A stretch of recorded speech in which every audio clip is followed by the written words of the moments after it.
Salut tout le monde, bienvenue à Finances fondamentales, le podcast d'éducation financière qui se prend pas au sérieux. Chaque semaine, je fais la synthèse d'un livre sur les finances personnelles ou la bourse. Je résume donc des heures de lecture en quelques minutes pour que tu n'aies pas à le faire. Tout ça dans un vocabulaire accessible avec des exemples réalistes et transparents qui vont te permettre de mieux comprendre le monde financier si tu es débutant dans le domaine ou plutôt de réfléchir à tes stratégies actuelles si tu navigues déjà dans ce domaine-là. Donc, si tu souhaites prendre en main tes finances et te construire un patrimoine qui va te permettre d'être libre de faire ce que tu veux, t'es à bonne place. C'est parti, bon podcast! Salut tout le monde, bienvenue à ce 55e épisode de Finances fondamentales. Aujourd'hui, je fais la synthèse du livre d'Aswath Damodaran qui a été écrit en 2011 qui s'intitule The Little Book of Valuation. En introduction, l'auteur dit que la valeur d'une compagnie en bourse peut être estimée, contrairement à tout ce qui est œuvre d'art ou des actifs intangibles comme le Bitcoin.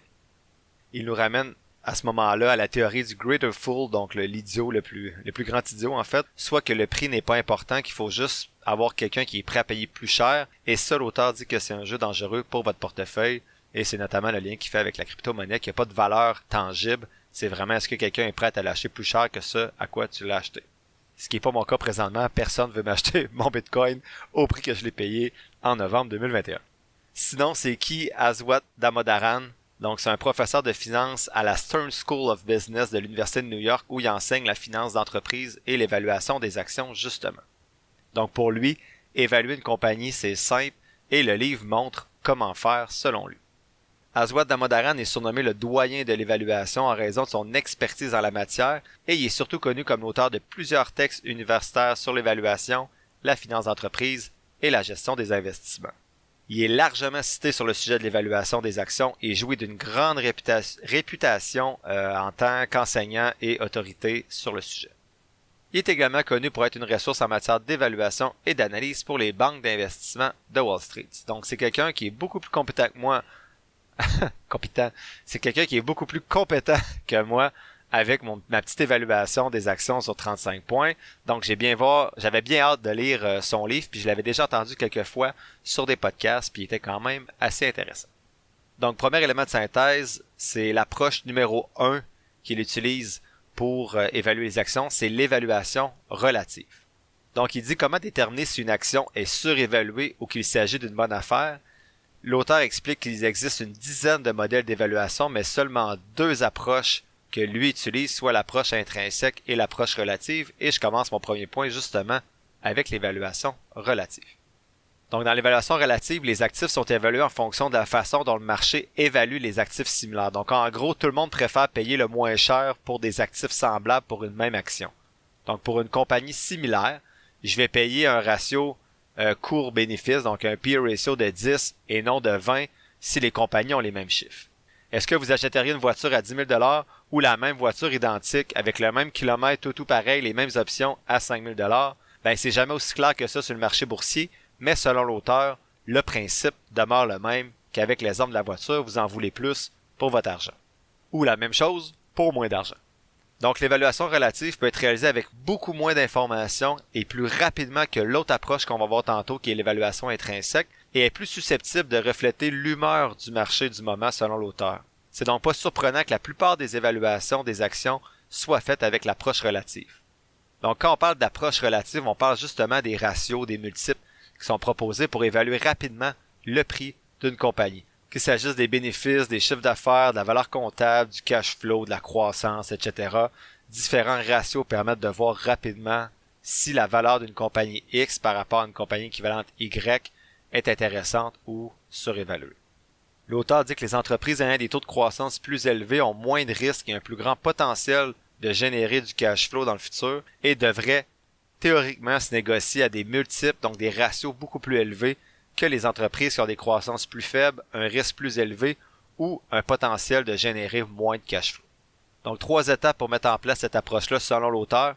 Trouver des titres comparables, donc c'est plus facile, mettons, pour TELUS et Bell ou pour les banques canadiennes de trouver des comparables que pour Amazon, qui est pas mal le seul de son espèce dans le monde. Donc, c'est dur de comparer Amazon avec une autre compagnie. Deuxième étape, il faut utiliser une variable standardisée, donc par exemple le ratio cours-bénéfice, le ratio prix sur la valeur tangible de la compagnie. Donc, les différents ratios que j'utilise notamment dans mon outil Excel qui est partagé à mes abonnés. Et troisième étape, il faut ajuster les différences. Donc, ça veut dire de ne pas prendre juste celui qui a le plus petit ratio cours-bénéfice, donc prix de l'action par rapport au profit généré. S'il y en a un à 11 et l'autre à 12, mais ça se peut qu'il y ait un des deux qui ait une plus grande croissance des profits sur 10 ans et que l'autre n'ait une plus petite. Donc, c'est pas la seule variable à considérer, mais c'est une variable qui peut guider rapidement notre choix, voir si c'est une action qui est surévaluée ou non. Donc, en gros, ce que je retiens de cette approche-là, quand on parle d'évaluation des prix relatifs, c'est à partir des multiples facilement accessibles comme le Price-Earning Ratio, le Price-Sale Ratio ou le Price-Book Ratio, par exemple. Attention, c'est pas nécessairement logique de prendre un Price-Earning Ratio de 200 parce que c'est plus raisonnable avec l'approche relative. Donc, exemple, si on compare deux compagnies, une à 200, l'autre à 300, on s'entend que c'est des ratios super élevés, donc ça vaut pas, c'est pas nécessairement un choix logique de prendre celle à 200 juste parce que les autres sont à 300. Et l'auteur fait le lien avec justement la bulle technologique qui a eu lieu des années 2000. Tous les ratios cours-bénéfice étaient élevés, donc il n'y avait pas vraiment une bonne affaire à travers tout ça. Deuxième approche, c'est justement l'évaluation intrinsèque, donc l'autre approche proposée par l'auteur. Donc l'auteur présente deux prémices à l'approche intrinsèque d'une action. 1. Tout le monde préfère avoir l'argent aujourd'hui, donc tout de suite, et non demain. Donc, est-ce que tu devrais avoir 10 000 tout de suite dans tes poches ou 1 000 $ par année pendant 10 ans? Moi, ma réponse est claire, c'est 10 000 tout de suite. Et deuxième prémisse, tout le monde préfère avoir un pari sûr qu'un pari risqué. Donc, est-ce que tu préfères avoir 1 000 $ sûr dans tes poches tout de suite ou la possibilité d'avoir 2 000 ou 0 $ à pile ou face? Donc, dans les modèles classiques d'évaluation du cash flow, actualisé, donc ce qu'on appelle le DCF, le Discounted Cash Flow.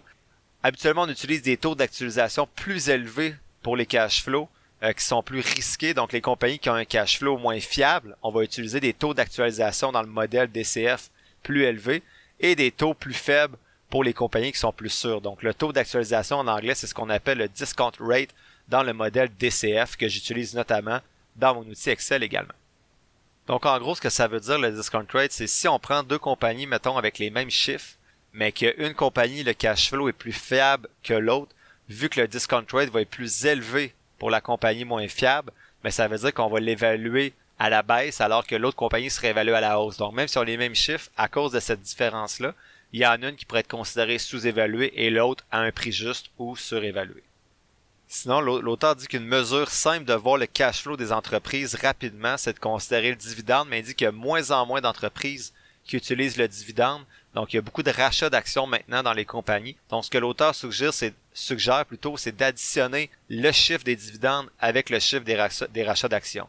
Par contre, moi, ce que je préfère, c'est oui, les combiner, mais de revenir à ce qui était dans l'épisode 40, oui, l'épisode 40, je crois, avec André Gosselin, qui lui suggérait le shareholder yield, qui était pas seulement d'additionner le dividende et le rachat d'actions, mais vraiment d'additionner le dividende avec les rachats d'actions positifs. Donc, pour donner un pourcentage de shareholder yield. Donc, contrairement aux dividendes, les rachats d'actions peuvent atteindre des sommets certaines années et il peut être nécessaire d'établir une moyenne sur quelques années pour établir des chiffres annualisés plus raisonnables. Donc, ce que je fais dans mon outil, c'est que je prends une moyenne 5 ans pour le dividende et 5 ans pour le rachat d'actions, parce que ça se peut que pendant 4 ans, il n'y a aucun rachat, et une année, il y a un gros rachat d'actions. Donc, si vous prenez juste cette année-là, ça va biaiser vos données. L'auteur dit qu'il faut être patient quand vous utilisez un modèle comme le Shareholder Yield ou bien le DCF, le Discounted Cash Flow, parce que ça peut prendre 4-5 ans avant que vous ayez raison. Parce que le marché va prendre du temps pour corriger ses erreurs puis vous offrir de meilleures chances d'espérer que ce que vous aviez calculé survienne, alors que ce ne sera pas nécessairement le cas à court terme, mettons, sur 6 mois.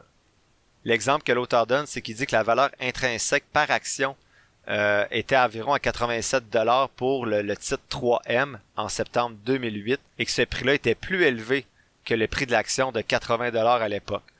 Ça veut dire qu'eux trouvaient que la valeur du titre était à 87 $ et ils se vendaient 80. Donc, bien que l'action était sous-évaluée selon les auteurs, le degré de sous-évaluation était à moins de 10% et bien en deçà de la marge d'erreur que les auteurs s'accordent dans leurs évaluations. Donc, c'est pourquoi ils n'ont pas ressenti le besoin d'acheter 3M à ce moment-là.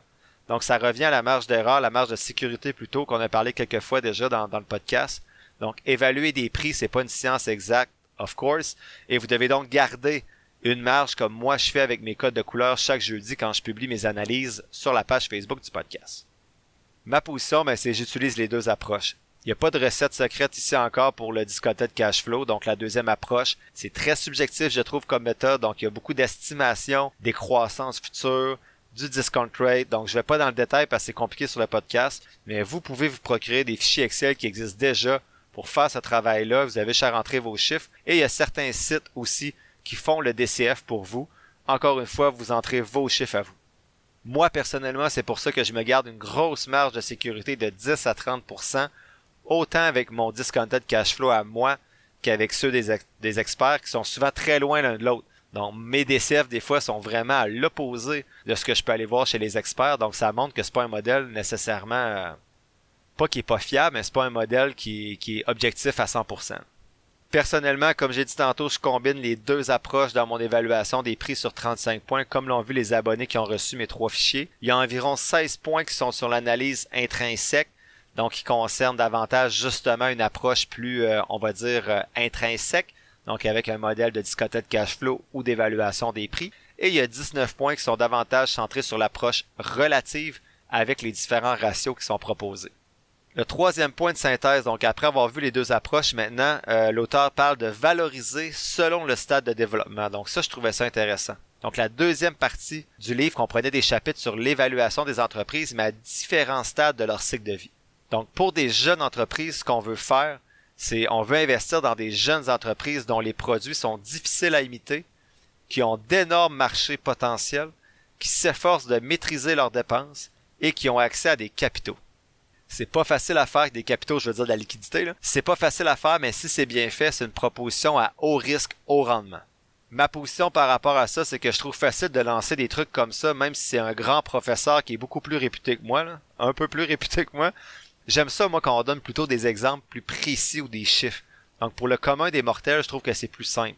C'est pas pour rien que le stock picking n'est pas assez accessible et que les fonds négociés en bourse, c'est mieux. Comment, moi, je peux identifier qu'une jeune compagnie dans mon sous-sol, là, qu'une jeune compagnie n'est pas encore connue à un plus grand marché qu'une autre compagnie X, que je connais probablement même pas. Même chose pour les produits avec mes expertises qui sont limitées. Donc, pour les dépenses et les capitaux, c'est correct, il y a des chiffres qui peuvent appuyer ça. Mais j'aurais aimé que l'auteur cible aussi des éléments précis du bilan financier à regarder pour aller cibler ces avantages compétitifs-là.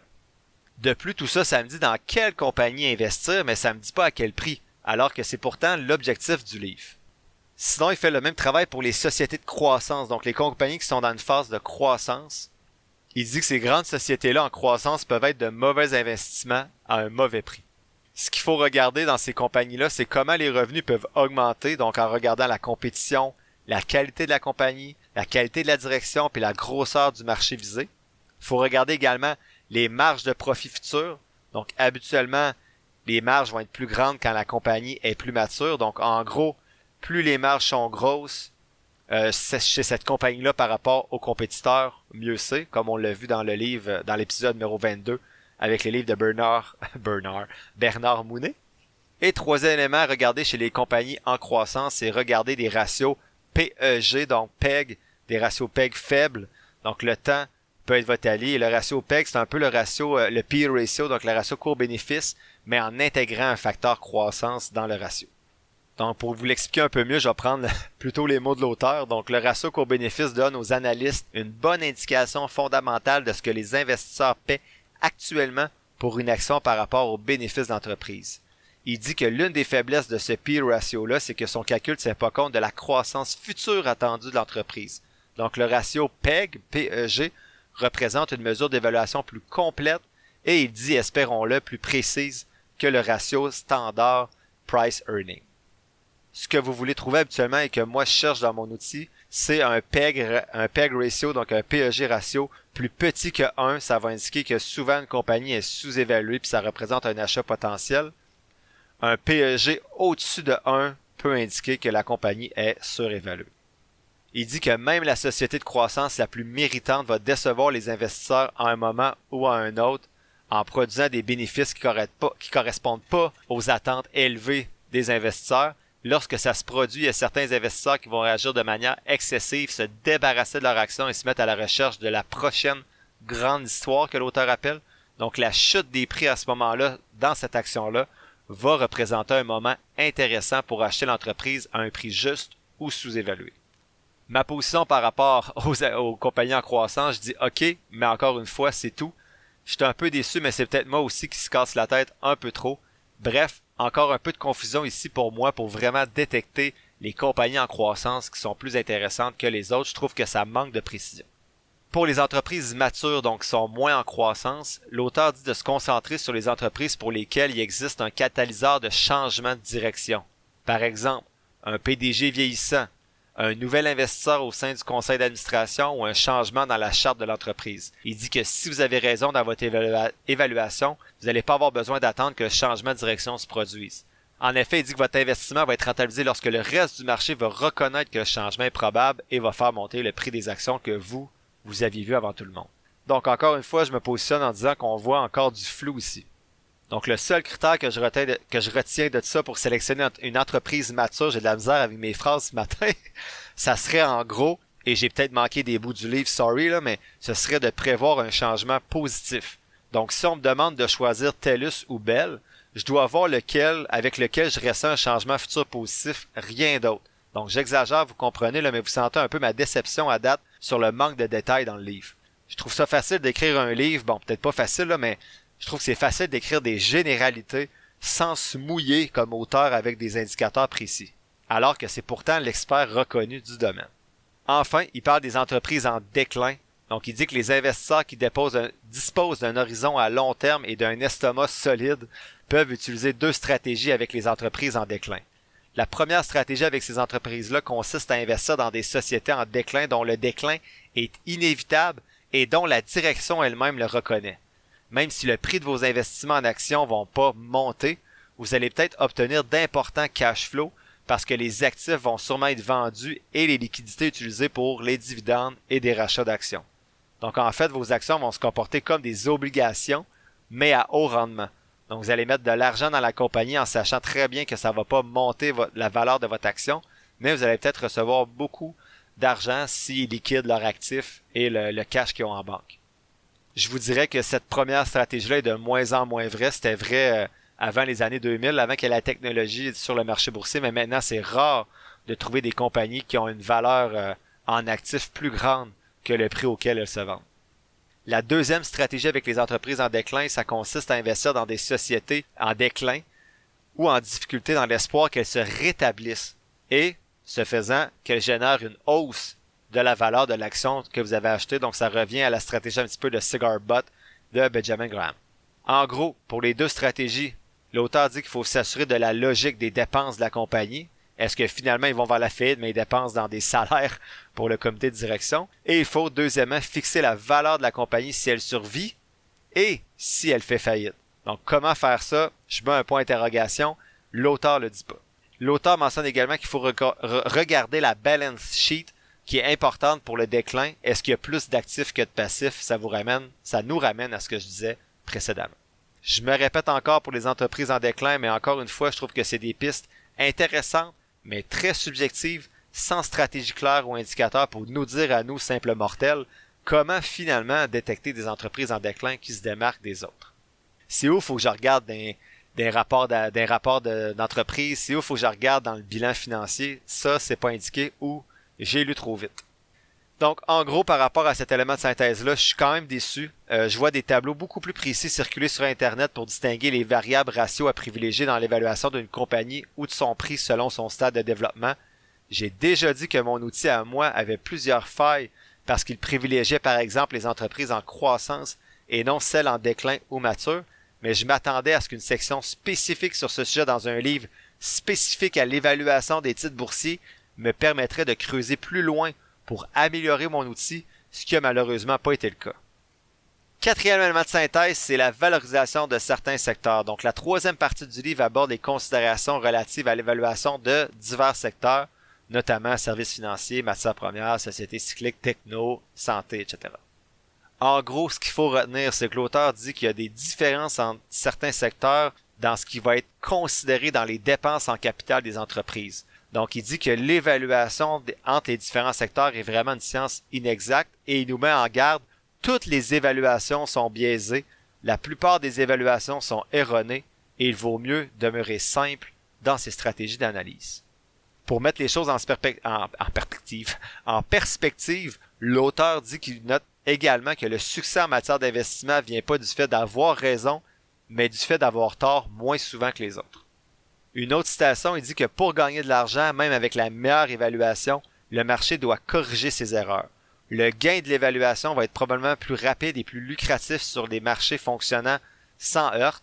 En termes plus égoïstes, vous souhaitez que le marché soit efficace dans sa plus grande partie avec des petites poches d'inefficacité que vous pourrez exploiter à certains moments de l'histoire du marché boursier. Par contre, il faut avoir le cœur solide dans les poches, dans les creux boursiers pour avoir confiance en ces évaluations et continuer d'investir. Dans mon outil, pour comparer les différents secteurs, je trouve qu'il y a certains secteurs qui vont scorer plus à certains endroits, mais ils vont en perdre plus à d'autres endroits. Donc, ça va arriver sensiblement à la même valeur en termes de points. Donc, indirectement, je considère cette distorsion entre certains secteurs par rapport aux variables discutées par l'auteur. Il est toutefois certain que mon outil, comme je l'ai dit tantôt, privilégie beaucoup la croissance parce que c'est quelque chose d'important qui ressortait dans mes lectures et ça privilégie certains secteurs comme la santé et la techno et c'est pour ça que je garde toujours un top 2 de chaque secteur minimalement pour pouvoir diversifier mon portefeuille. Enfin, cinquième élément de synthèse, c'est la vérité sur la valorisation des titres. Donc l'auteur dit que même le fait de combiner les deux approches a ses défauts. Donc là, je me suis dit, merde, je pensais que j'avais trouvé une bonne piste de solution en combinant les deux approches. Il dit que toutes les valorisations sont biaisées, comme il disait tantôt, et c'est très subjectif si moi je mets 20% de croissance estimée dans le cash flow et toi tu mets 10%. Donc tu peux être biaisé par la personnalité du directeur d'entreprise. Tu as peut-être déjà des parts dans l'entreprise où il y a un de tes amis qui trippe sur l'entreprise où il travaille. Donc, en être conscient de ces biais-là permet de se re-questionner et d'être plus prudent dans les estimations qu'on fait pour valoriser une compagnie. Deuxièmement, l'auteur dit que malheureusement, la plupart des valorisations sont mauvaises. Mais il dit que ça ne devrait pas nous empêcher d'en faire parce que tout le monde est devant la même incertitude et qu'il s'agit des deux meilleures approches qu'il a présentées dans son livre à notre disposition pour faire l'évaluation des actions. Enfin, troisième vérité sur la valorisation des titres, l'auteur dit « Less is sometimes more ». Donc, il dit, exemple de la croissance des revenus, il faut focuser sur des variables principales, ne pas trop en prendre en compte dans nos estimations. Ça, je suis peut-être coupable de ça. Dans mon outil, j'ai peut-être trop de variables. Peut-être que certaines sont inutiles à travers tout ça ou recoupent d'autres variables qui sont déjà présentes dans mon outil. En conclusion, je dois avouer que je suis déçu du livre. J'avais entendu le gars 2-3 fois sur des podcasts anglophones. Il semblait super concret et on s'entend qu'il a toute une réputation. Je trouve que son livre, même s'il est intéressant, il répond pas au mandat annoncé, soit de trouver une ou des stratégies claires pour évaluer des compagnies. On nous donne le pourquoi et le quoi de l'évaluation, mais on ne nous dit pas comment je fais pour rechercher le prix des actions, évaluer le prix des actions et peaufiner moi ma propre stratégie d'évaluation des titres boursiers. On donne pas de chiffres, on donne pas de variables précises, des pourcentages, des exemples clairs, rien de ça. Je devrais peut-être aller creuser un peu plus ces articles scientifiques sur le sujet ou d'autres de ces publications dans ces cours universitaires, par exemple, qui sont disponibles en ligne, mais j'ai pas encore fait ça par manque de temps et par manque d'intérêt un petit peu également aussi. On va s'entendre que les articles scientifiques, c'est pas toujours la chose la plus excitante à lire le soir avant de se coucher. Je ne suggère donc pas malheureusement la lecture de ce livre-là puisque je vous ai résumé les grandes lignes ici en un seul épisode et je crois que d'autres ressources peuvent vous permettre de creuser plus loin certaines stratégies. Donc, par exemple, lire sur le discounted cash flow ou l'utilisation des ratios selon certains secteurs ou stades de développement. Peut-être même d'autres ressources à lui aussi, d'autres livres ou des ressources en ligne qu'il rend disponibles qui sont peut-être plus précises que son livre. Donc, qu'est-ce que je retiens de ce livre-là? Qu'il existe deux principales approches pour estimer le prix, entre guillemets, réel d'une action et que je combine déjà les deux approches, mais que même en les combinant, le tout demeure subjectif et se veut davantage un premier tri qu'un signal d'achat automatique. La semaine prochaine, je fais la synthèse du livre de Ramit Sethi qui a été écrit en 2019, I Will Teach You to Be Rich. Je vais vous enseigner à devenir riche. Ce jeudi, je vais partager sur la page Facebook du podcast les résultats des positions 7 à 9 sur ma nouvelle liste de surveillance, soit 7 Corcept Therapeutics CORT, 8 Mastercard MA et 9 Parex Resources PXT.TO. L'épisode tire à sa fin. Je te remercie d'avoir pris quelques minutes aujourd'hui pour m'écouter. J'espère que les contenus partagés t'auront apporté de la valeur. Si c'est le cas, ou bien que tu trouves que de façon générale, le podcast aide à ta santé financière, tu peux soutenir mon travail de 3 façons différentes. D'abord, tu peux t'abonner au podcast pour 3,99$ par mois afin d'avoir un accès en plus à un épisode mensuel supplémentaire à chaque premier jeudi du mois. Ensuite, tu peux donner de la visibilité au podcast en le partageant avec ton entourage et sur tes réseaux sociaux ou en cliquant sur le bouton suivre, abonnement ou quelque chose qui ressemble à ça selon la plateforme sur laquelle tu m'écoutes. Ça te coûte rien et ça m'aide beaucoup. Enfin, tu peux nourrir les futurs épisodes en me posant des questions ou en me suggérant des lectures sur la page Facebook du podcast ou par Gmail. Toutes les informations sont quelque part dans la description de l'épisode. Je t'invite justement à t'abonner à la page Facebook du podcast pour avoir accès chaque semaine à l'image synthèse des épisodes et également à l'analyse des compagnies en bourse que j'effectue à l'aide de ma stratégie d'analyse fondamentale. N'oublie pas que je suis pas un expert, prends donc jamais ce que je dis pour du cash, fais toujours tes propres recherches. Sur ce, merci encore pour ton écoute et on se voit dans le prochain épisode de Finances fondamentales.